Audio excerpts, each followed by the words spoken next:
So Chiranjeevi గారి గురించి K S Ramarao గారిని అడిగితే ఏం చెప్తారు? ఆయన ఒక మంచి నటుడుగా ప్రాణం ఖరీదు ఆ సినిమాలు చూసే టైంలో చాలా బాగా చేస్తున్నాడు అనే ఫీలింగ్ ఉండేది. క్రియేటివ్ కమర్షియల్స్ లో చిరంజీవి గారితో మొదటి సినిమా ఛాలెంజా అభిలాష్ ఎలా పుట్టింది? 81-82లో జరిగింది. అది ఎండమూరి నవల. సార్ అభిలాష్ మీకు రిస్క్ అనిపించలేదా? ఎందుకంటే కొద్దిగా ఒక డిఫరెంట్ ఫార్మేట్ కదా అది, అంటే చిరంజీవి గారిని ట్యూన్ చేసుకోవడం అక్కడ 100% ఆయన సూటబుల్ గా ఉంటుంది. ఇది ఆయనతోనే ఆ నమ్మకంతోనే చేసాం. సార్ చిరంజీవి గారితో క్రియేటివ్ కమర్షియల్స్ ఇంకొక సినిమా ఎందుకు చేయకూడదు? అసలు ఆ స్టోరీ ఏమన్నా డిస్కస్? అంత పెద్ద పిక్చర్లు, అంతంత పెద్ద ప్రొడ్యూసర్లు. నేను ప్రొడ్యూసర్గా అక్కడే అట్లాగే ఉండిపోయాను అనుకుంటున్నా. నేను ఇంత ఆడస్తే స్టేజ్కి ఎదగలేదని నా ఉద్దేశం.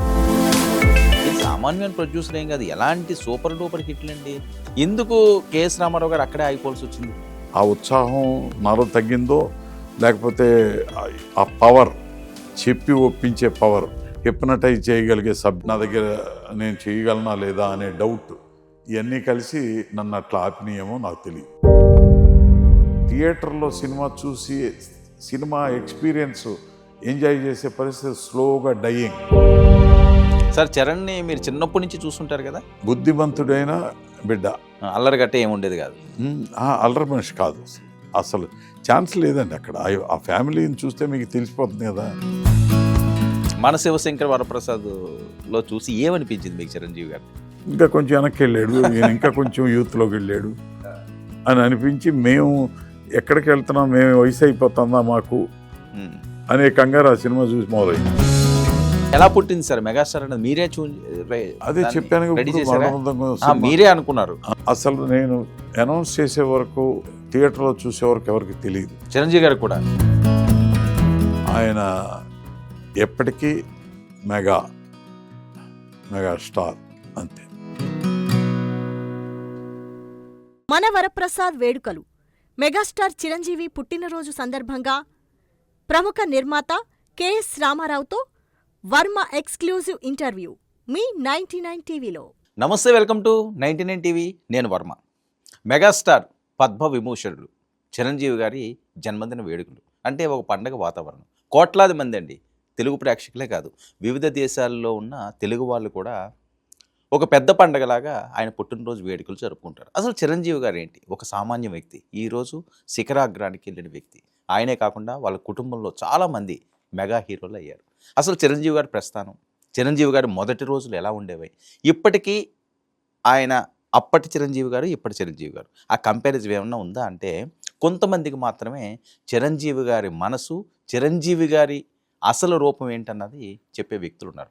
అందులో ప్రధానమైన వ్యక్తి ఈనాటి మెగాస్టార్ చిరంజీవి గారి బర్త్డే స్పెషల్గా మన అతిథి. ఆయనే ప్రముఖ మెగా ప్రొడ్యూసర్ కెఎస్ రామారావు గారు. సార్ నమస్తే. నమస్కారం అండి. సార్ చిరంజీవి గారు మరొక పుట్టినరోజు, ఎన్నో పుట్టినరోజులు మీరు చూస్తుంటారు, వాళ్ళ అభిమానులు అందరూ కూడా చూస్తుంటారు. సో చిరంజీవి గారి గురించి కెఎస్ రామారావు గారిని అడిగితే ఏం చెప్తారు? ముందుగా చిరంజీవి గారికి జన్మదిన శుభాకాంక్షలు. 90స్లో 90, 91, 92 ఆ ప్రాంతాల్లో నేను సుమారుగా చిరంజీవి గారి సినిమాలు చేయకుండా ఉండటానికి అనేక కారణాలతో దూరంగా ఉండాల్సి వచ్చింది. తర్వాత నేను ఏదో నా పద్ధతిలో నేను సినిమాలు చేయటం జరిగింది. అయితే అభిమానులందరూ, దగ్గర ఫ్రెండ్స్ కానీ, సినిమా ఇండస్ట్రీలో చాలామంది కానీ, నా శ్రేయోభిలాషులు, మీరు చిరంజీవి గారితో సినిమా ఎందుకు తీయట్లేదు, ఎందుకు చేయట్లేదని. చిరంజీవి గారితో నేను హ్యాపీగా చేయాల్సిన సినిమాలన్నీ 5 సినిమాలు చేయాలని అడిగాను ఆయన్ని. 91 నుంచి 81 నుంచి 90 వరకు నేను ఆయనతో సినిమాలు చేశా. ఆ జర్నీలో నేను ఒక కుటుంబ సభ్యుడిలాగానే ఉన్నా. నాతో ఆయన అలాగే ఉండేవాడు. కలిసి భోంచేసేవాళ్ళం, కలిసి నిద్రపోయేవాళ్ళం, కలిసి ప్రొద్దున్నే షూటింగ్కి వచ్చేవాళ్ళం, మధ్యాహ్నం లంచ్ టైంలో భోజనం చేయాల్సి వస్తే కలిసి చేసేవాళ్ళం. ఎవరి షూటింగ్ అయినా, మా షూటింగే కాదు, క్రియేటివ్ కమర్షియల్ తీసే సినిమాకి వాటికి సంబంధం లేదు. అది పూర్తిగా ఆత్మీయ అనుబంధానికి సంబంధించింది. అంత ఆత్మీయంగా ఆయనతో చాలా చనువుగా ఒక కుటుంబ సభ్యుడిలాగానే ఉండటం.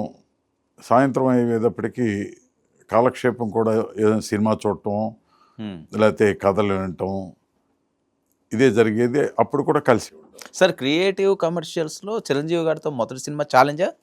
అభిలాష ఓకే. అభిలాష అభిలాష్ ఎలా పుట్టింది సార్? 81-82లో జరిగింది. అభిలాష అది ఎండమూరి వీరేంద్రనాథ్ వీరేంద్రనాథ్ గారి నవల ఆధారంగా. నవల. ఆంధ్రజ్యోతి వీక్లీలో వచ్చినప్పుడు చిరంజీవి గారిని అప్రోచ్ అవ్వటం జరిగింది. అంతకుముందు కూడా చిరంజీవి గారిని కలవటం జరిగింది. ఆయన ఒక మంచి నటుడుగా ప్రాణం ఖరీదు ఆ సినిమాలు చూసే టైంలో చాలా బాగా చేస్తున్నాడు అనే ఫీలింగ్ ఉండేది. అయితే నేను ప్రొడ్యూసర్గా చేద్దాం అనుకునేటప్పుడు ఈ అభిలాష కరెక్ట్ అయిన సబ్జెక్ట్ ఆయనకి అని చెప్పి ఆ సబ్జెక్ట్ గురించి ఆయన దగ్గర ప్రస్తావన తీసుకురావడం. ఫస్ట్ మీరే వెళ్ళారా, డైరెక్టర్ గారు వెళ్ళారా? ఆయన షూటింగ్లో ఉండగా నేనే వెళ్ళా. క్రాంతి కుమార్ గారు. అవును. ఆయన విని జనరల్గా ఆయన నేచర్లో ఇప్పటికీ అప్పటికి ఇన్నేళ్ల దీంట్లో కూడా ఒక పాజిటివ్ రెస్పాన్స్, పాజిటివ్ ఫీలింగ్స్ ఉండే క్యారెక్టర్ అయింది. అసలు నెగిటివ్ యాంగిల్ నుంచి ఆయన చూడలేము ఎప్పుడు. అటువంటి ఆ రోజు కూడా సినిమా తప్పకుండా చదువు నవల గురించి చూస్తాను, తప్పకుండా చేద్దాము అని అన్నారు. సో ఫస్ట్ మీరు మాట్లాడు చిరంజీవి గారితో అదేనా? అంతకుముందు మాట్లాడిన సందర్భాలు ఉన్నాయండి? ముందు జనరల్గా ఏదో సినిమా, నాకు అసలు సినిమా చేద్దామా వద్దా, సినిమా చేసే స్థాయా కాదా అనే టైం అది. అందుకని సినిమాలు తీద్దాం అనే యాంగిల్లో ఇప్పుడు నేను అభిలాష అనే నవల ఆంధ్రజ్యోతిలో వచ్చేటప్పుడు చదివిన తర్వాత వచ్చిన ఆ ఇన్స్పిరేషన్తోనే ఆయన దగ్గరికి వెళ్ళటం జరిగింది. క్రాంతి కుమార్ దగ్గర రెగ్యులర్గా ఆయన సినిమాలు చేస్తూ ఉండేవారు. కోదండరామరెడ్డి గారు. కోదండరామరెడ్డి గారు నాకు అంతకుముందు నుంచి కూడా దగ్గర పరిచయం, చాలా మంచి స్నేహితుడు కూడా నాకు. ఆయన ఆ రోజు షూటింగ్ జరుగుతూ ఉంటే వెళ్ళి మాట్లాడటం జరిగింది. అభిలాష గురించి జనరల్గా టాపిక్ వచ్చింది. చిరంజీవి గారితో మాట్లాడిన తర్వాత ఆయన కూడా పాజిటివ్గానే మాట్లాడారు. రేపు ఒకసారి కలుద్దామండి అన్నారు. అయిపోయింది. నెక్స్ట్ డే మళ్ళీ వెళ్తే చిరంజీవి గారు నాతో చెప్పింది ఏంటంటే, మా మదర్ చదివారు ఈ నవల, దాంట్లో హీరో క్యారెక్టర్ కూడా నీ పేరే ఉంది, చాలా సంతోషం, తప్పనిసరిగా చెయ్యని వారు ప్రోత్సహించడంతో వెంటనే ఈయన యాక్సెప్ట్ చేశారు. సో ఒక 1 డేలోనే అయిపోయింది, ఇంక చేద్దామని ఫిక్స్ అయిపోయింది. ఆల్మోస్ట్ చాలా ఫాస్ట్గా అయింది. క్రాంతి కుమార్ గారు సలహా కూడా ఉండేది అప్పట్లో. ఓకే. ఆయన కూడా ఆ సినిమా ఆ కథ గురించి విన్నారు, మరి చదివారు కూడానేమో, నాకు అంత గుర్తులేదు. కానీ ఆయన బాగా పాజిటివ్గా ప్రోత్సహించాడు ఆయన్ని. సో దర్శకులు ఎలా ఫిక్స్ అయింది సార్ మరి? ఏమండి, ఫస్ట్ మీరే కదా కథ అనుకున్నారు, ఇది మనం చేయాలి చిరంజీవి గారు అనుకున్నారు. డైరెక్షన్ మరి ఎలాగ అనుకున్నారు, ఆయన ఎలా వచ్చారు? అంటే కోదండరామరెడ్డి గారు మొదటి సినిమా నుంచి ఆయనతో దగ్గర సాన్నిహిత్యం ఉంది నాకు. ఓకే. నేను ఆయన మంచి స్నేహితులు. ఆయనతో కూడా అట్లాగే కుటుంబ సభ్యుడిలాగానే ఉండేవాడు. అంటే ఈ కథ అనుకున్నప్పుడే కోదండరామరెడ్డి గారు అనుకున్నారా? ఫిక్స్ అయిపోయాయి మెంటల్గా, ఆయన చాలా బాగా చేయగలడు అని. చిరంజీవి గారు ఆయన అంతకుముందు ఏమైనా చేసిన సందర్భాలు ఉన్నాయండి కోదండరామరెడ్డి గారిని? ఉన్నాయండి. క్రాంతి కుమార్ గారి సినిమానే ఉండేది, ఓకే. న్యాయం కావాలి, అట్లా కొన్ని సినిమాలు ఏవో ఉన్నాయి. ఒక చిరంజీవి గారితో ఆయనకు అప్పుడే ఉన్నాయి మంచి సంబంధాలు ఉన్నాయి. ఓకే. ఏదైనా చిరంజీవి గారు మంచి సలహా కావాలంటే కూడా ఒక్కోసారి క్రాంతి గారిని అడిగేవారు. క్రాంతి గారు అదే దీంట్లో సలహా ఇచ్చేవాడు. ఆయనకు కమాండ్ ఉంది సబ్జెక్ట్ మీద. అలా క్రాంతి కుమార్ కూడా హెల్ప్ చేయటం, స్క్రీన్ ప్లేలో కూడా హెల్ప్ చేయటం, కోదండరామరెడ్డి గారు దర్శకుడిగా బాగానే ఉంటుంది అనుకోవటం. అప్పుడు నేను మ్యూజికల్గా ఆ సినిమాను చాలా చేయాలి అని, నాకు మ్యూజిక్ మీద చాలా ఇంట్రెస్ట్ ఉండేది. ఇంట్రెస్ట్తో మ్యూజికల్గా చేయాలని ఇళయరాజా గారి పేరు తీసుకొచ్చా. ఇళయరాజా గారు అప్పటికి ఆయన ట్రాక్స్ వాడిన సీతాకోకచిలక, 16 వైదెన్లో ఒక సాంగు, ఇలా ట్రాక్స్ మీద కొన్ని పాటలు వచ్చినాయి తమిళ్లో ఉన్న ట్రాక్స్ మీద. అలా కాదు, మనం స్ట్రైట్గా మనం ఆయన బుక్ చేసుకుని ఆయన మ్యూజిక్తో చేయాలని ఆయన అప్రోచ్ చేయటం జరిగింది. అప్పటికే ఆయన చాలా పెద్ద మ్యూజిక్ డైరెక్టర్గా తమిళనాడు అంతా మారుమోగిపోతాం. అవును. సో ఆయన ఎప్పుడైతే అడిగామో ఆయన వెంటనే యాక్సెప్ట్ చేశారు. సార్ అభిలాష్ మీకు రిస్క్ అనిపించలేదా? ఎందుకంటే కొద్దిగా ఒక డిఫరెంట్ ఫార్మేట్ కదా అది. అంటే నాకు నచ్చింది తప్ప ఇంకోటి చేయను నేను. ఓకే. నాకు నచ్చిందంటే ప్రేక్షకులు నచ్చుతుంది. అంత పాపులర్ అయ్యే ప్రేక్షకులందరూ యాక్సెప్ట్ చేసిన కథని నేను ఆల్మోస్ట్ రీమేక్ ఫిల్మ్ ఎలా ఉంటుందో అలాంటిదే కదా. అంటే చిరంజీవి గారిని ట్యూన్ చేసుకోవడం అక్కడ. చిరంజీవి గారు దాంట్లో క్యారెక్టర్ నేమే అది, మెయిన్ క్యారెక్టర్ నేమే అది. 100% ఆయన సూటబుల్గా ఉంటుంది, ఇది ఆయనతోనే చేయొచ్చు, ఒక కొత్త కంటెంట్తో ప్రేక్షకులకి తీసుకెళ్ళొచ్చు అని చెప్పి ఆ నమ్మకంతోనే చేసాం.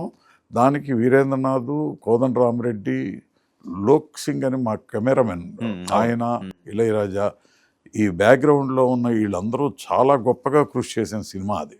అందరూ మనసు పెట్టి. అవును, మీరన్నట్టుగా మ్యూజికల్స్ కూడా దాంట్లో ఉన్న ప్రతి సాంగు ఒక కొత్త సౌండ్తో వచ్చినాయి.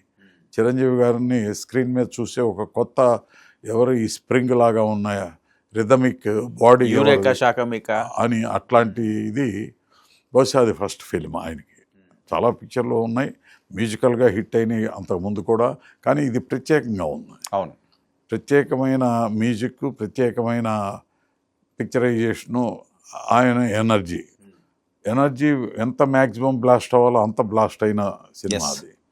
అక్కడి నుంచి ఆ జర్నీ ఈ మా 5 పిక్చర్లకి అదే కాంబినేషన్తో కంటిన్యూ అయ్యాం. సార్ అప్పట్లో భారీ బడ్జెట్ అది?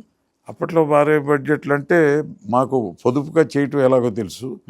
సినిమాని ఎంత కంట్రోల్డ్గా మనం పెట్టుకోవాలి, ప్రొడక్షన్ ఎంత బాగుండాలి. అంతకుముందు చిరంజీవి గారి సినిమాలు కానీ మిగతా రామారావు గారి సినిమాలు కానీ ప్రొడక్షన్స్లో ఏం జరుగుతుందో చూసేవాళ్ళం, దగ్గరుండి పరిశీలించేవాళ్ళం. అదంతా ఆ ఎక్స్పీరియన్స్ అంతా మేకింగ్లో మేము ఇవన్నీ పెట్టి ఎంత అవసరమో అది గ్యారంటీగా పెట్టేవాళ్ళం. అక్కడ కాంప్రమైజ్ అయ్యే పరిస్థితి ఉండేది. మీ బ్యానరే క్రియేటివ్ కదా. అంటే అవసరమైతే అట్లాగే కాశ్మీర్ వెళ్ళాం, అట్లాగే రాజస్థాన్ వెళ్ళాం. అప్పట్లో యుద్ధం అంటే భయపడే రోజులు అయ్యి, కాశ్మీర్ అంటే బాంబులు పడతాయో యుద్ధం జరుగుతూ ఉందో అనే టైంలో భయపెట్టిన రోజులు కూడా ఉన్నాయి. అయినా మేము వెళ్ళాం, మొండిగా వెళ్ళాం, గొప్ప లొకేషన్లు చేసాం. చాలా భారీగా చేసిన సినిమాలు అయ్యి. అవును, అప్పట్లోనే 80sలో మా సినిమాలు వస్తాయంటే భారీగా ఉంటుందనే ఆ గ్యారంటీ ఉండేది. అలాగే మంచి కంటెంట్, మంచి మ్యూజిక్, మంచి combinations of heroines, lovely heroines. అందరూ అదృష్టం ఏంటంటే అందరూ ఒక కుటుంబంలాగా ఉండేవాళ్ళు. చిరంజీవి గారితో ఉన్న గొప్ప విషయం ఏంటంటే ఆయన తన కుటుంబ సభ్యులాగా ఉండి, ఆయన కూడా అట్లాగే ఉండి, ఆయన జోక్ చేస్తా, బాగా నవ్విస్తా, హ్యాపీగా ఒక సరదాగా జరిగేది. ఒక మంచి క్రికెట్ మ్యాచ్, ఫ్రెండ్లీ మ్యాచ్ జరిగితే ఎంత బాగుంటుందో అంతకన్నా ఎక్కువగా ఉండేది. అప్పట్లో సెల్ ఫోన్ లేదు, సో మేమే ఎక్కువసేపు మాట్లాడుకోవాలి డైరెక్ట్గా, సెల్ ఫోన్లో మాట్లాడుకోవక్కర్లా లేదు కాబట్టి. అలాగే ఫ్లైట్లు, స్పీడ్ ఫ్లైట్లు, రకరకాల ఫ్లైట్లు లేవు. అవును, చచ్చినట్టు ఎయిర్ ఇండియాలో వెళ్ళి దూరంగా వెళ్ళి ఎంత జర్నీ అయినా బస్సులో వెళ్ళి కారుల్లో తిరిగి ఇట్లా చేసేవాళ్ళం. రాజస్థాన్ వెళ్ళటానికి బస్సులో ఎక్కించాం మొత్తం ఫ్యామిలీస్ని, చిరంజీవి గారిని కూడా. ఎక్కడ, చెన్నై నుంచా? అహ్మదాబాద్ నుంచి పైకి రాజస్థాన్ ఏరియాకి వెళ్ళటానికి కొండలు గుట్టలు ఎక్కి చాలా జర్నీ చేసేవాళ్ళం. ఆ జర్నీ అంతా ఆయన ఫ్యామిలీ, మేము మా ఫ్యామిలీస్ అంతా బస్సు మాట్లాడుకుని ఒక టూరిస్ట్ లాగా వెళ్ళాం. అంటే సరే, అవుట్డోర్ షూటింగ్కి వెళ్ళినప్పుడు ఖచ్చితంగా ఫ్యామిలీస్తో వెళ్ళేవారా? వెళ్ళేవాళ్ళం అండి. చాలా సందర్భాలు జరిగినాయి. అంతా ఒక ఫ్యామిలీ లాగానే ఉండేది. సరే, ఎలా అనిపించింది సార్ అప్పట్లో ఆ అట్మాస్ఫియర్ కానీ ఏమైనా అప్పట్లో ఏమైనా మంచి మధురమైన స్మృతులు? ఇవన్నీ మధురమైనవి. ఆయన బస్సులో తీసుకెళ్ళటమే ఒక మధురమైనది. అవును, వ్యానిటీ వ్యాన్ లేదు. వ్యానిటీ వ్యాన్ లేకుండా అక్కడ హీరోలు డ్రెస్ చేంజెస్ అన్నీ జరిగాయి. అన్నిటికీ ఎప్పుడు ఎవరు అదేంటి ఇదేంటి అని అడిగిన సందర్భం లేదు. మేము ఆ ప్లానింగ్ అలా ఉండేది. ఒక లంచ్ గ్యాప్లో ఉన్న 1 అవర్లో ఏదైనా చేయడానికి వీలుగా ప్లాన్ చేసేవాళ్ళం. డ్రెస్ చేంజ్ కానీ, ఇంకో మేకప్ చేంజ్ కానీ, మేకప్ టచ్అప్లు కానీ, ఏదైనా టైం వేస్ట్ కాకుండా. వ్యానిటీ వ్యాన్ అప్పుడు ఉండుంటే ఏంటి మా పరిస్థితి అనేది ఊహిస్తే ఆశ్చర్యం వేస్తుంది. అవును, వ్యానిటీ వ్యాన్ ఎవరికీ లేదు. ఎటువంటి పెద్ద హీరోకి, చిరంజీవి గారికి లేదు, హీరోయిన్స్కి లేదు, సుహాసిని, విజయశాంతి ఇట్లా ఎవరికీ ఉండేది కాదు. అయినా చాలా చక్కగా కోఆపరేట్ చేసేవాళ్ళు. అప్పట్లో ట్రెండ్ ఉందండి అసలు. పోనీ ఇక్కడ లేకపోవచ్చు, వేరే భాషల్లో ఉన్న వాళ్ళకి అప్పుడు ఉండేది. ఇప్పుడు ఎవరికీ లేవండి. నార్త్ కూడా అప్పుడు అసలు ఎవరికి లేదు అది. లేవు. ఆ, రాను రాను లేటర్ ఆన్ 90స్కి వచ్చేటప్పటికి మొదలైంది. ఓకే. 2000కి వచ్చేటప్పటికి ఫుల్ స్వింగ్కి వచ్చేసింది. ఉమ్, ఉమ్, 2000 తర్వాత నుంచి ఇక ఒక్కొక్కటి మంచి లగ్జరియస్ వ్యాన్స్ వచ్చేసినాయి. ఉమ్, అవి తప్పదనుకోండి, ఇదేమి ఇప్పుడు అందరూ అప్పట్లాగానే ఉండాలి అని కోరుకోవడం కూడా కరెక్ట్ కాదు. ఆ, ఎవరి కంఫర్ట్ వాళ్ళకి ఇవ్వాలి. వాళ్ళు మెంటల్గా పీస్ఫుల్గా ఉండి మనకు కోఆపరేట్ చేయాలి, మంచి సినిమా తీయాలి. దానికి ఎన్నైనా ఏ ప్రొడ్యూసర్ అయినా ప్రిపేర్ అవ్వాలి కూడా. ఎస్. అదేంటి ఎట్లా చేశారు, ఇదంటే అట్లా అవన్నీ అనవసరమైన ఆలోచనలు, చాలా రకాలుగా డిస్కషన్స్ వచ్చాయి. ఇప్పుడు భోజనం పెట్టేటప్పుడు ఈరోజు మంచి భోజనం ఇట్లా తిందాం, మంచి బిర్యానీ తిందాం, మంచి కోడి మాంసం అది తప్పేం లేదు. మనం ఇవన్నీ చేసేది ఆ సినిమా చేస్తే డబ్బు సంపాదించేది దేనికోసం? అవును. సో అందుకని అప్పట్లో దేనికి ఇది వద్దు ఇది కావాలనేది ఉండేది కాదు. సరే, ఈయన ఫుడ్ అయినా ఇష్టంగా తింటారా చిరంజీవి గారు? చిరంజీవి గారు బాగానే తింటారు, మంచి వెరైటీస్ కూడా ఉండేవి. అట్లాంటి జాగ్రత్తలు మేము తీసుకున్నాం. ఏది బాగా తింటారు సార్? ఏది బాగా ఇష్టంగా తినేవారు? ఆయన ఇది అది అని కాదు, వెజిటేరియన్ కూడా బాగా తింటారు, నాన్ వెజిటేరియన్లో అన్ని రకాలు తింటారు ఆయన. రెగ్యులర్గా మనుషులు తిరిగే చేపలు, మాంసం, కోడి ఇవే కదా సార్. అప్పట్లో ఈయన ఏమైనా నలభై పాకం చేసేవారు. ఇప్పుడు ఏంటంటే చిరంజీవి దోశ ఇది అది అని ఇప్పుడు ఈయన వేయడం చేస్తారు. అది అప్పట్లో అంత లేదండి. అంటే మీరు అవుట్డోర్ షూటింగ్కి వెళ్ళి ఆ వసతులు ఉండేవి కాదు. అది చేయటానికి ఎక్కడో వాళ్ళు చేసి తీసుకురావాలి, ఇట్లాంటిది ఉండేది. ఫారిన్ వెళ్ళినా అవుట్డోర్ షూటింగ్స్కి, అబ్రాడ్ షూటింగ్లో కూడా వాళ్ళు ఎక్కడో చేసి ఇక్కడ తీసుకురావటం కదా. అట్లాంటి ఆలోచనలు వచ్చేవి కాదు అసలు. ముందు ఇక్కడికి వచ్చి ఇక్కడ షూటింగ్ చేసుకుని వెళ్ళిపోదాం తొందరగా. ఏమన్నా మంచి ఎక్స్పీరియన్స్ ఉన్నదా సార్ మీరు అవుట్డోర్ షూటింగ్కి వెళ్ళినప్పుడు? కాశ్మీర్ వెళ్ళినప్పుడు కానీ అసలు ఊహించింది ఏదన్నా జరగడం? రాజస్థాన్ వెళ్ళినప్పుడు పిక్నిక్ వెళ్ళేవాళ్ళు అవన్నీ మంచి ఎక్స్పీరియన్సెస్. ఎందుకంటే రాజస్థాన్ మేము ఎప్పుడు చూడాల, జోధ్పూర్, జైసల్మీరు, ఎడార్లు. అంటే ఏంటి మరణ మృదంగం టైంలో ఏమో మీరు రాక్షసులకే కాశ్మీర్ అంతే. కాశ్మీర్లో కూడా ఎవరో చేయని లొకేషన్స్ ఇప్పటికీ లేని ఉన్నాయి, అంత బాగా చేసాం. అవును. మళ్ళీ మళ్ళీ ఇది రాని రోజు ఇట్లాంటి పాటలు ఉన్నాయి కదా, అది ఇప్పటికీ అసలు ఎవర్ గ్రీన్ కదండి. అవన్నీ ఎటువంటి లొకేషన్స్లో తీసామంటే ఆ లొకేషన్స్ ఇప్పుడు అలా లేవు కాశ్మీర్లో. సో గ్రేట్ ఎక్స్పీరియన్స్ అండి. అందరూ ఇప్పుడు ఆయన హీరో, నేను ప్రొడ్యూసర్ని, ఆయన డైరెక్టరు, ఇట్లాంటిది ఏం లేదు. మనం అంతా ఒక ఫ్రెండ్స్ వెళ్ళి ఒక మంచి సినిమా, ఒక మంచి కంటెంట్ ప్రేక్షకులకు ఇవ్వాలి. ఇది ఏమైనా సక్సెస్ అవ్వాలి, దీంట్లో మంచి పాటలు ఉండి తీరాలి, లోక్ సింగర్ బాగా తీయాలి, కోదండరామరెడ్డి గారు మంచి డైరెక్షన్ చాలా అద్భుతంగా. ఇది తప్ప ఇంకొక యావగేషన్ ఉండేది కాదు. మార్నింగ్ ఈవినింగ్ సినిమా అయిపోయే వరకు, సినిమా అయిపోయిన తర్వాత పబ్లిసిటీ కూడా ఇప్పుడు ఏదో డిజిటైజేషన్తో ఉండేది. ఫుల్ పేజ్ ఎప్పుడు వేద్దాం, ఎప్పుడు 50 days అయింది, ఎప్పుడు 100 days అయింది, సిల్వర్ జూబ్లీ ఆడితే బాగుండు, ఇట్లా ఆలోచించేవాళ్ళం ఎప్పుడు. సో అది ఆయనతో చేసిన ప్రతి క్షణం కూడా ఒక మంచి స్పోర్ట్, ఒక మంచి ఇంటర్నేషనల్ గేమ్లో మనం అంతా పాల్గొంటే ఎట్లా ఉంటుందో అంత బాగుంటుంది. ఏమన్నా బ్యాడ్ ఎక్స్పీరియన్స్ ఏమన్నా ఉన్నా సార్? బ్యాడ్ ఎక్స్పీరియన్స్ జనరల్గా అనుకోకుండా జరిగే అంత అప్సెట్ అయిపోయే అంత ఇప్పుడు లేదు. చిన్న చిన్న కమ్యూనికేషన్ గ్యాప్స్ ఉండేవి, అవి వెంటనే పోయాయి. ఆయన ముందు నేను చెప్పాను కదా, పాజిటివ్, 200% పాజిటివ్ పర్సన్. అసలు నెగిటివ్ వైపుకి ఆలోచించడం తక్కువ.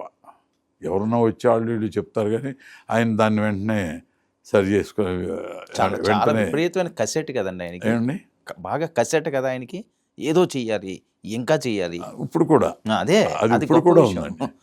దాంట్లో ఏమీ ఎప్పుడూ కాంప్రమైజ్ అవ్వలేదు ఆయన. అందుకే ఆయన ఇంకా అట్లాగే ఉన్నాడు. అందరూ వయసు అయిపోతుంది, రకరకాల ఏజ్లోకి వెళ్ళిపోయారు, రిటైర్ అయిపోయాడు.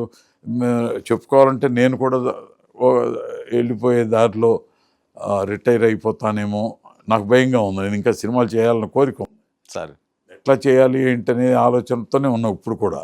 ఈరోజు మధ్యాహ్నం కూడా ఒక మంచి సబ్జెక్టుని తమిళ హీరోతో పెట్టి చేయాలనే కోరికతో. సార్, చిరంజీవి గారితో క్రియేటివ్ కమర్షియల్స్ ఇంకొక సినిమా ఎందుకు చేయకూడదు? అసలు ఆ స్టోరీ ఏమన్నా డిస్కస్ అంటే ఆయన మెగాస్టార్ అయిన తర్వాత నాకు అందుబాటులో లేరు ఆయన. అంతంత పెద్ద పిక్చర్లు, అంతంత పెద్ద ప్రొడ్యూసర్లు. నేను ప్రొడ్యూసర్గా అక్కడే అట్లాగే ఉండిపోయాను అనుకుంటున్నా. నేను ఇంత ఆడస్తే స్టేజ్కి ఎదగలేదని నా ఉద్దేశం. నేను ఆయనకి ఇప్పుడు మెగా లెవెల్కి కావాల్సిన సబ్జెక్ట్ కూడా చూడలేకపోతున్నానేమో, లేకపోతే నాకు ఇచ్చేవాళ్ళు సజెస్ట్ చేసేవాళ్ళు అట్లాంటిది ఇవ్వట్లేదేమో. నాకు ఇంకా మనసులో 2 సబ్జెక్టులు ఉన్నాయి ఆయనతో చేయాలి. ఓకే, ఎలాంటి మూవీస్ సార్? ఎలాంటి మూవీస్ అని ఖచ్చితంగా చెప్పకూడదు, ఎందుకంటే ఓకే, ఐడియా లీక్ అయినా కూడా వెళ్తుంది. అది నాకు అంటే ఆయన ఎలాగ ఆయన ఎలివేషన్ ఎలా? ఆయన్ని ఆ మెగా లెవెల్కి, ఆ మెగా హీరోకి ఆయన చూపించే ఒక గొప్ప యాక్టింగ్ దీనికి దానికి తగినట్టే ఒక మంచి కథ నేను చూసింది. చిరంజీవి గారు, కేఎస్ రామారావు గారు డైరెక్ట్గా చెప్తున్నారు, ఇప్పుడు దాకా మీ నోటీసులోకి వచ్చిందో లేదో తెలియదు, 2 అద్భుతమైన కథలు ఉన్నాయట.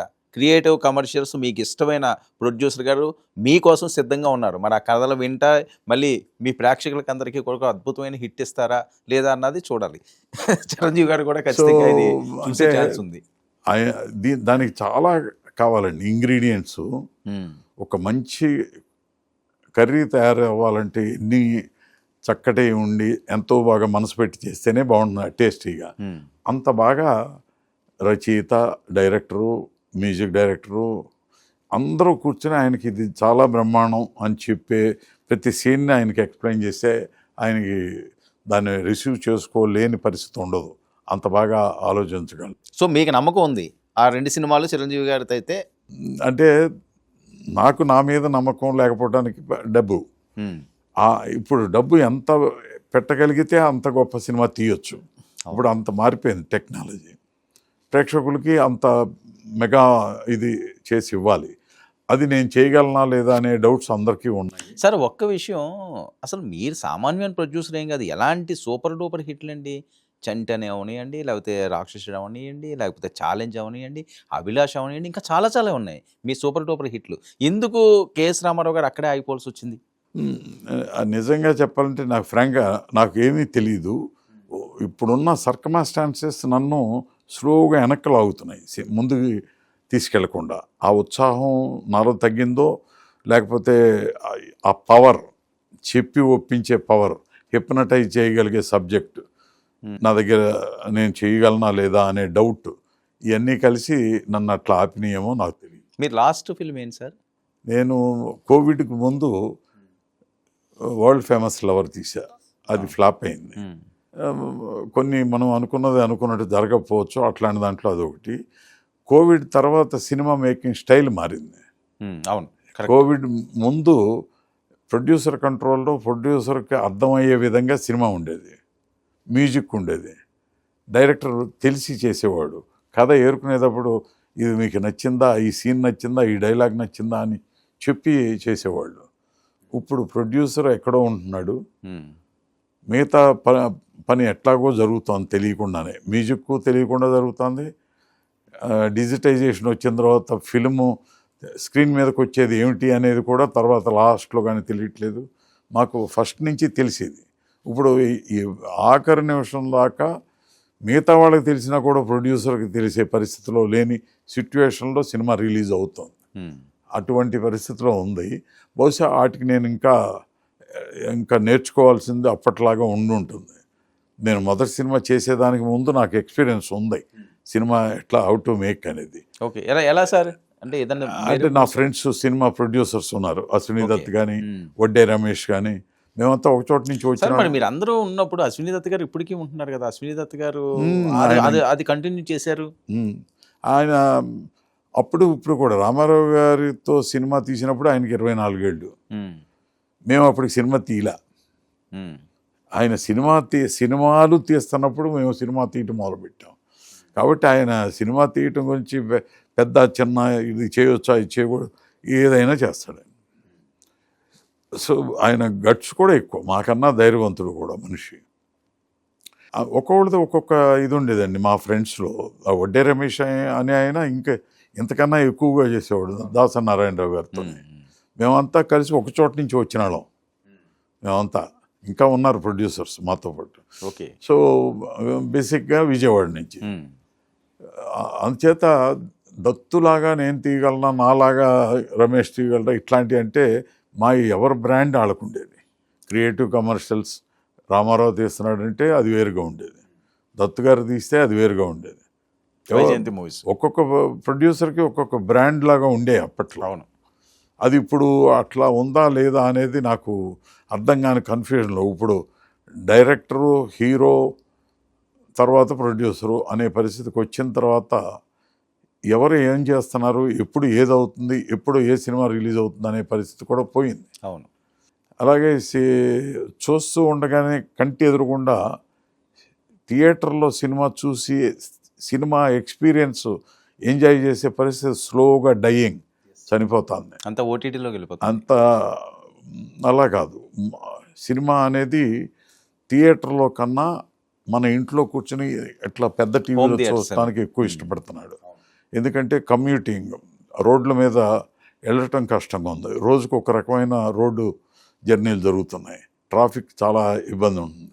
సో ఫ్యామిలీలో చూద్దాం అనుకుంటే కష్టం, ఫ్యామిలీతో చూడలేము. అటువంటిది ఏదో ఇంట్లోనే చూస్తే బెటర్గా, చౌకగా ఉంది, అక్కడికి వెళ్ళి అంత డబ్బు పెట్టుకొని అక్కడ సరిగ్గా ఏది పెట్టలేక తినలేక దానికన్నా ఇది బెటర్ అని చెప్పి దీనికి వచ్చేసారు ఓటీటీకి. సార్ ఛాలెంజ్ ఎక్స్పీరియన్స్ మండు టెండల్లో మేలలో కూడా ఇందువదన కొందరదన అని వైజాగ్లో తీసిన రోజులు అవి.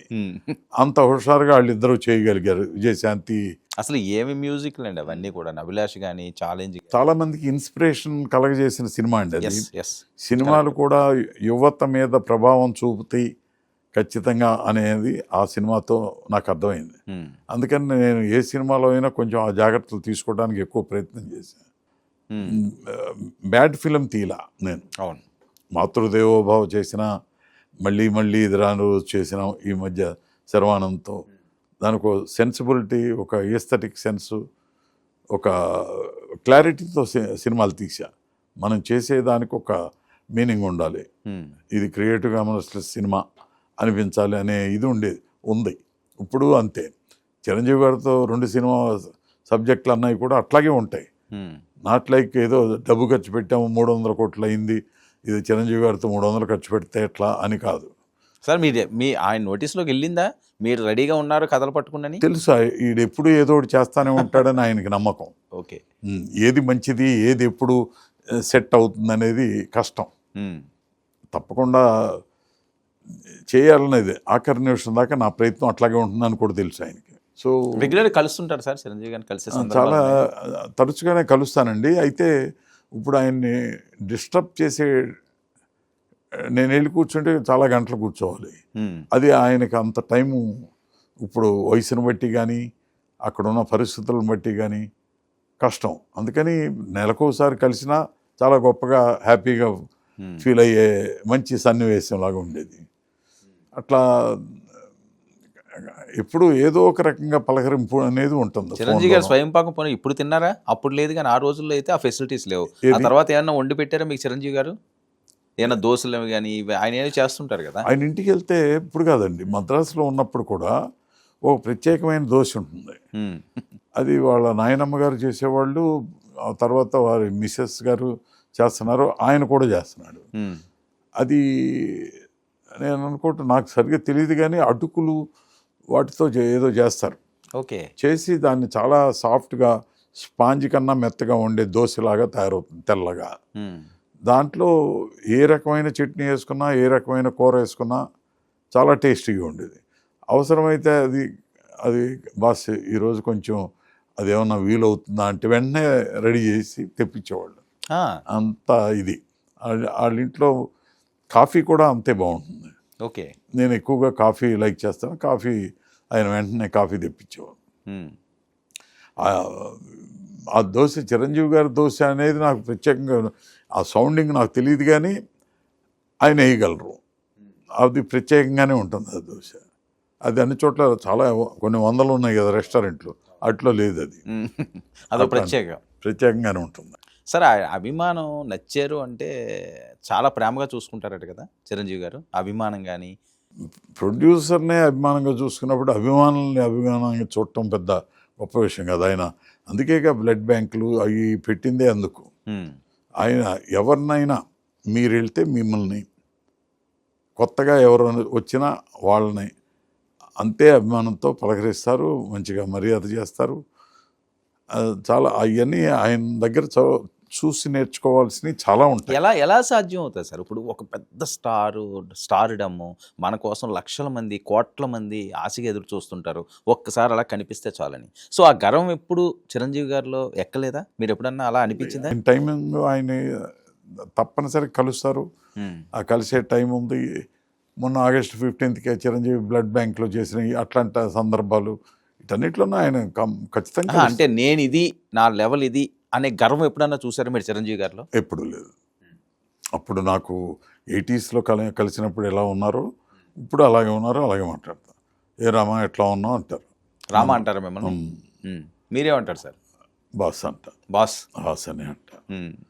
ఆయన స్లోగా హీ బికేమ్ ఆ లెవెల్కి బాస్ మెగా లెవెల్కి వెళ్ళిపోయిన తర్వాత అందరూ ఆటోమేటిక్గా చిన్నాళ్ళు అయిపోవటం కానీ కొంచెం ఒక గ్యాప్ దూరంగా ఉండటం కానీ ఇట్లాంటివి జరిగినాయి. ఆయన ఆ స్థితికి వెళ్ళాడు ఇప్పుడు మీరు చెప్పిన అన్నిటితో. ఇది అభిమానంతో అభిమానుల్ని ఎవరినైనా అసలు ఆయన బిహేవియర్ చూస్తే ఈయనకి ఇంత పేషెంట్స్తో ఇంత బాగా అసలు ఎవరు చూడగలరా అనిపిస్తుంది. మీరు వెళ్తే మీరు ఆయన బిహేవియర్ ఇప్పుడు నేను చెప్పేది కరెక్టా కాదో తెలుస్తుంది. అవును తెలుసు, నేను కలిసాను. మీరు కాదు ఆయన వెళ్ళినా సరే అవును అట్లా ఉంటారు ఆయన. ఓకే, ఆయన చిరంజీవి గారు ఇంకా ఎప్పుడో ఒకడు పుడతారేమో ఇండస్ట్రీకి, అలాంటి వ్యక్తి. అంటే రామారావు గారు ఇంతకుముందు రామారావు గారు పుట్టారు, ఆయన ఒక్కళ్ళే. అట్లాగే చిరంజీవి గారు ఈయన ఒక్కళ్ళే.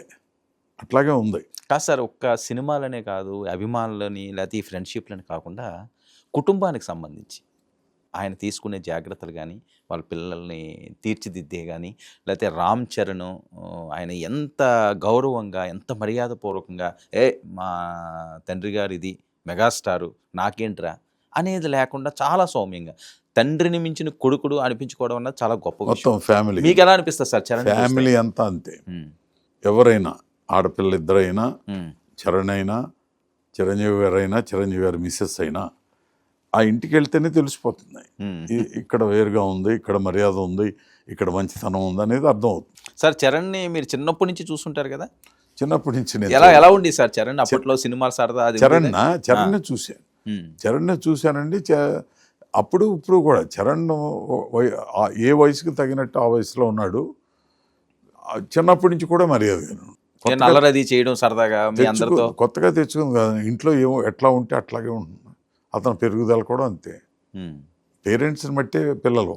ఎలా మీకు చిన్నప్పుడు అనిపించింది అదండి, ఇదో మరి చిరంజీవి అవుతారు, చిరంజీవికి ఈ ఒక అదృష్టం ఇలాంటి కొడుకు పుట్టడం అన్న సందర్భం అంటే అట్లాంటి ఫ్యామిలీస్తో వెళ్ళినప్పుడు మీరు ఆ ఫ్యూచర్ని దృష్టిలో పెట్టుకుని కాదు, కానీ డెఫినెట్గా హీరో అవుతాడు, హీరో లక్షణాలు ఉన్న మనిషే ఇతను కూడా. మంచి కుర్రాడు. ఫ్యూచర్ని పెద్దగా ఆలోచించిన కాదు సార్. మీరు ఫ్యామిలీస్ తోటి వెళ్ళినప్పుడు ఖచ్చితంగా చరణ్ కూడా ఉండే ఉంటారు కదా అప్పట్లో సరదాగా ఆయనతో ఉన్న అనుబంధం కానీ, లేకపోతే ఏమైనా ఆటలు కానీ. బుద్ధిమంతుడైన బిడ్డ, అల్లరి గట్టే ఏముండేది కాదు. అల్లరి మనిషి కాదు అసలు, ఛాన్స్ లేదండి అక్కడ. ఆ ఫ్యామిలీని చూస్తే మీకు తెలిసిపోతుంది కదా. అట్లాగే ఉంటుంది. అంటే చిన్నప్పుడు కదా అండి, చిన్నప్పుడైనా సరే. అది ఊరికే ఒక 5 సంవత్సరాలు 10 సంవత్సరాలు వచ్చే లోపు కొంచెం జనరల్గా ఆ బిడ్డలకు ఉండేదే ఉంటుంది తప్ప అంతకన్నా మించి లేదు. అప్పటి నుంచే నేర్చుకోవడం మొదలవుతుంది కదా సార్. రాక్షసుడు ఛాలెంజ్ ఒక టైపు, అభిలాష్ ఒక టైపు, రాక్షసుకు వచ్చేసరికల్లా అదొక డిఫరెంట్. రాక్షసుడు ఎలాగా? రాక్షసుడు కానీ మరణమృదంగం అన్నీ డిఫరెంట్ సినిమాలేనే. అవును. రాక్షసుడు ఒక కొత్త బ్యాక్గ్రౌండ్లో చేయాలని చెప్పి చేసిన, పూర్తిగా అడవిలో చాలా లావిష్గా చేసిన సినిమా అది. చిరంజీవి గారి సినిమాలు ఇప్పుడు లెక్కేస్తే 300-500 కోట్లు అయితే అది అన్నిటికన్నా ఎక్కువ ఖర్చు పెట్టే సినిమా కింద లెక్క వస్తుంది. కానీ మేము అట్లా ఖర్చు పెట్టలే. మామూలుగా అన్ని సినిమాలకి ఎలా ఖర్చు పెట్టామో దానికి ఎంత అవుతుందో అంతే ఖర్చు. జైలు అది సెట్టేనండి? ఏమండి జైలు అది సెట్టేనా రాక్షసుల్లోది? జైలు అవి సెట్లే, బట్ ఫారెస్ట్లో చేసినవి అన్నీ రియలిస్టిక్గానే చేసినవి. ఓకే. తలకోన అని ఒక ప్లేస్ ఉంది. ఆ ప్లేస్లో ఉండేవాళ్ళం. అక్కడ హోటల్స్ లేవు. ఈ వెస్టర్న్ కమోడ్స్తో ఉండే టాయిలెట్స్ అతి తక్కువ ఉండేవి. ఉమ్. చెప్పే కదా ఈ లేవనే వ్యానిటీ వ్యాన్స్, అట్లాంటి ప్లేస్లో ఉండి రాత్రిపూట అక్కడే నిద్రపోయి మడత మంచాల మీద నులక మంచాల మీద పడుకుని చిరంజీవి గారు కూడానా? అందరూ హీరోయిన్స్తో సహా ఆ.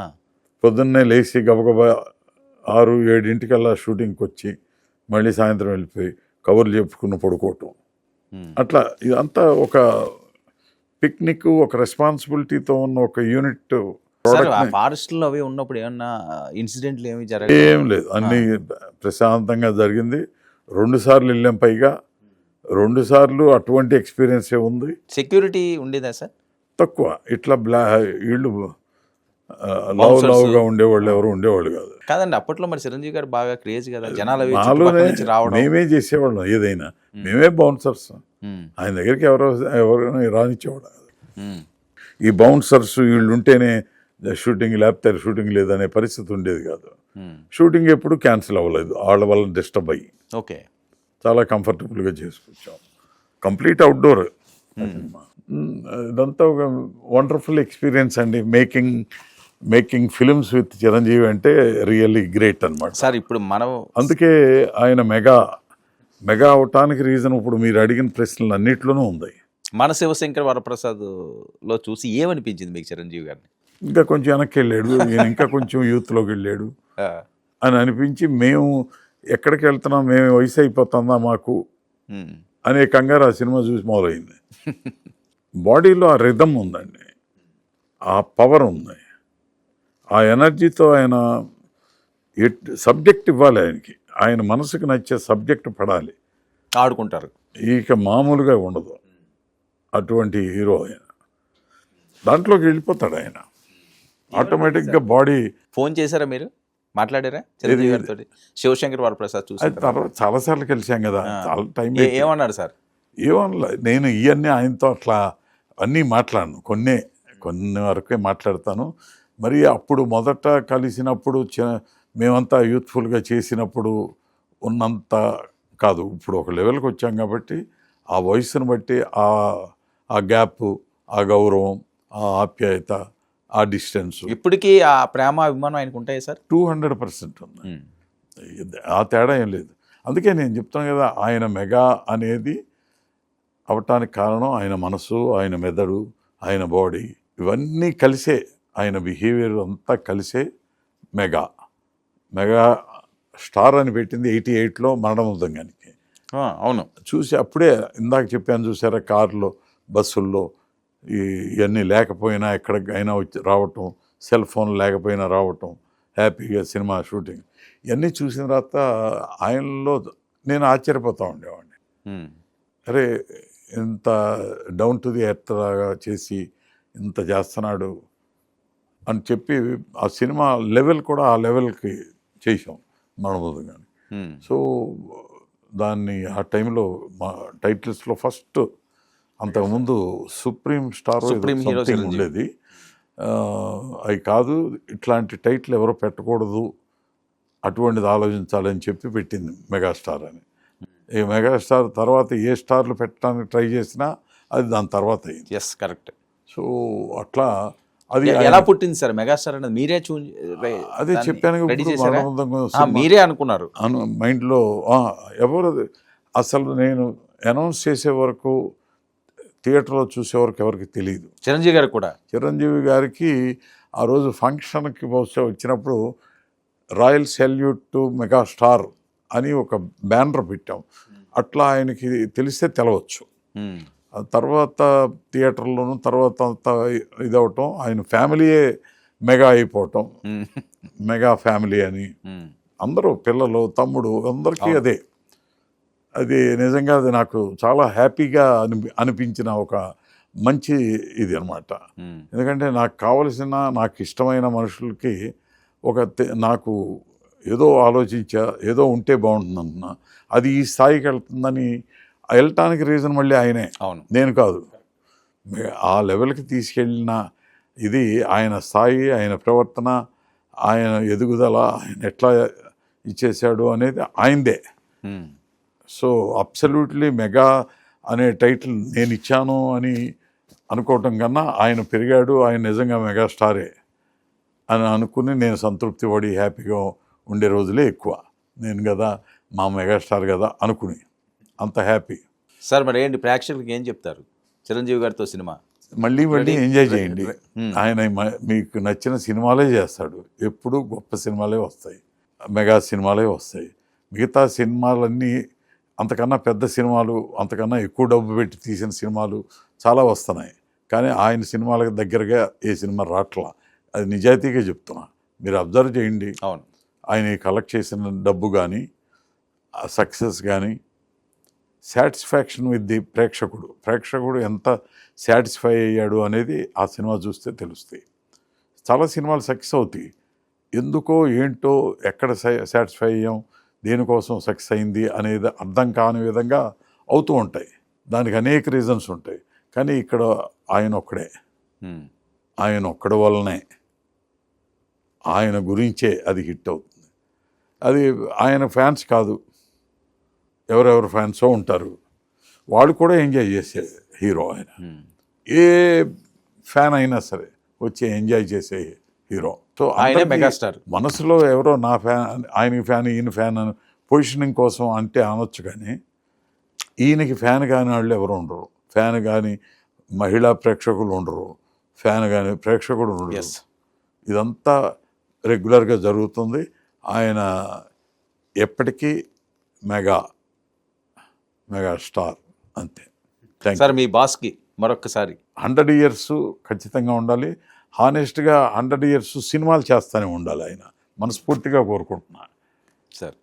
సో 100 years ఆయన ఇట్లాగే ఆయురారోగ్య ఐశ్వర్యాలతో ఆయన 100 సంవత్సరాలు సినిమాలు చేయాలని మనస్ఫూర్తిగా కోరుకుంటూ, భగవంతుడిని మనస్ఫూర్తిగా కోరుకుంటూ ఆయనకి శుభాకాంక్షలు తెలుపుతున్నాను. Thank you sir, thank you so much మీ విలువైన సమయాన్ని కేటాయించినందుకు. ఇది పద్మవిభూషణ్లు మెగాస్టార్ చిరంజీవి గారి జన్మదిన సందర్భంగా ప్రముఖ ప్రొడ్యూసర్ కెఎస్ రామారావు గారితో స్పెషల్ ఇంటర్వ్యూ. మరొక అతిథితో మరో ఇంటర్వ్యూ కలుద్దాం. Stay tune to 99 news.